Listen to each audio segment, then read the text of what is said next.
It is now just about 25 minutes after 8. This is Morning Express on this Friday, the 8th of April 2016. In case you're joining us now, well, they say better late than never. You've missed out on a lot, but there's still more to come. And before we go to our Friday chat this morning, Boniface Kimathi is still in the studio, and remember, he's wowed us with what he had so far. So Boniface, so far the response that's coming through via Twitter is very good, very encouraging, so keep up. Now, the piece that you're about to do for us, what is it called? It's called A Letter from an Aborted Kid. Okay. And the idea behind it is, I got this idea while reading Ecclesiastes.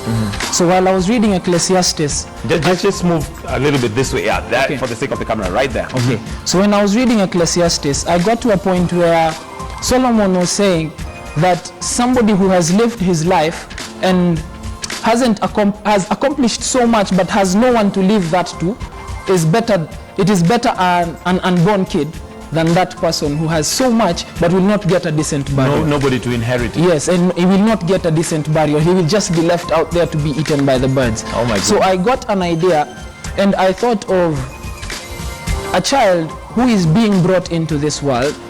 However, we can look at this child coming into this world, but this world, it is not in a very good state.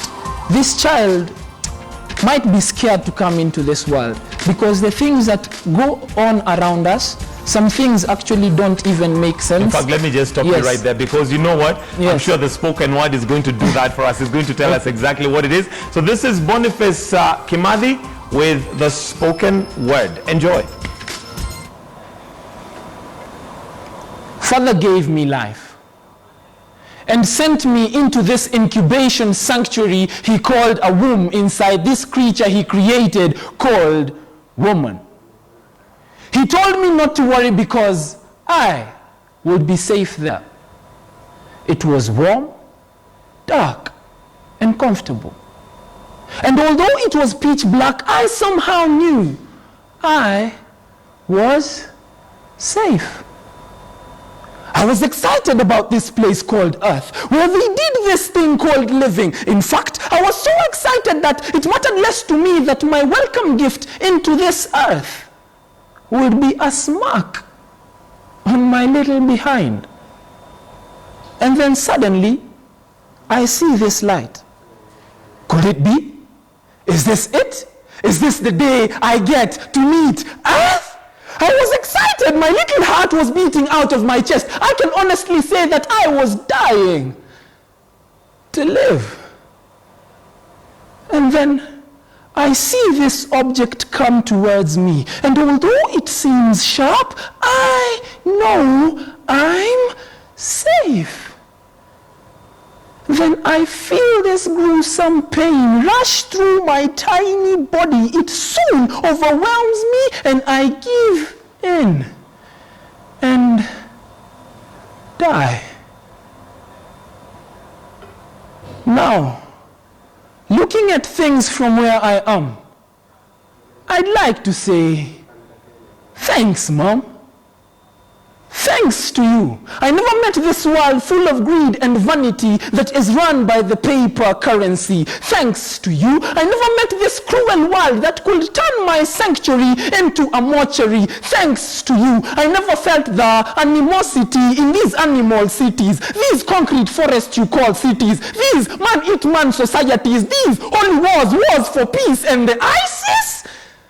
Because all I see is a mother weeping for her child who was taken too soon because her neighbor turned into a beast because of political ideologies and the selfish interests of the powerful minority who apparently got this power from the oppressed majority that keeps voting them back in, not realizing that after the bloodshed, it's no longer about who is right, it's about who is left. It's no longer about who is right, it's about who is left. Thank you, Mama, for protecting me from this world full of irony that says judge not a book by its cover, then turns around and treats people like dirt just because they are dirty. Thank you for protecting me from this world full of insanity where an albino has to fear for their lives. Why? Because their skin, it lacks melanin. Then a black man has to fear for their lives. Why? Because their skin, it has too much melanin. From the child prostitution, forceful addictions, forceful evictions, and ozone depletion. You see, I never chose life, neither did I choose death, neither did you, nor will you, because living is a matter of luck, but dying is a matter of fact. So at least I went to heaven without having to go through your earth. Life is a test to see if we can learn to value each other more than we value ourselves.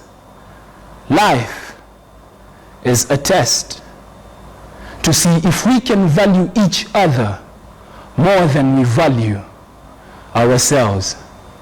I hope these words drown because I want them to sink in. P.S.